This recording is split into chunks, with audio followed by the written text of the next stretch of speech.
And now we come to the final dessert.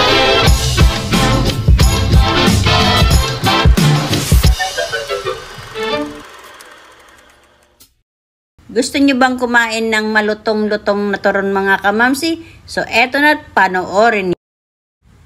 Nagbalat ako dyan ng 6 na saging na hinog na saba. Ang kunin nyo na saging ay yung madali nyo bang mapipit-pit lamang. So balatan lang natin itong 6 na piraso na saging. Yung talagang mauubos lang natin. Kaya syempre sayang naman if ever na hindi natin tayang ubusin mga kamamsi. Gagamit ako dyan ng parchment paper para pagpaplatan natin ng ating saging. And then, syempre, gumamit din ako dyan ng kahoy na sianse.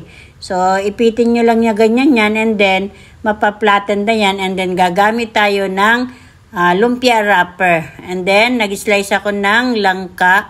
And then, ayan, nilagyan ko yan ng langka. Then, plinatin ko ulit.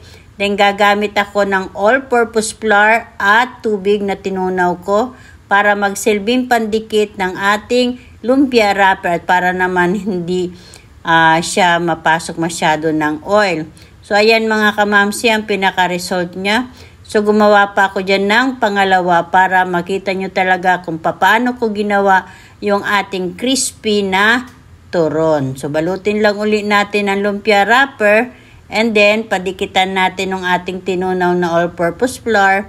Yan ang madaling paraan mga kamamsi. Yung lalagyan nyo muna ng tinunaw na harina bago nyo i-cover na naman yung ating lumpia wrapper. So, ayan na mga kamamsi. Ready na yan para i-fry. So, nagpainit na ako dyan ng oil. Ilagay na natin yung ating ginagagawin na crispy turon. Then, bali-baligtarin nyo lang po para hindi masunog yung ilalim. And then, sa mahinang apoy ko lang niluto yan, into medium heat lang po para hindi ka agad-agad masunog. And then, balibaligtarin nyo lang. After mag-golden brown, ay aahunin na rin natin yan.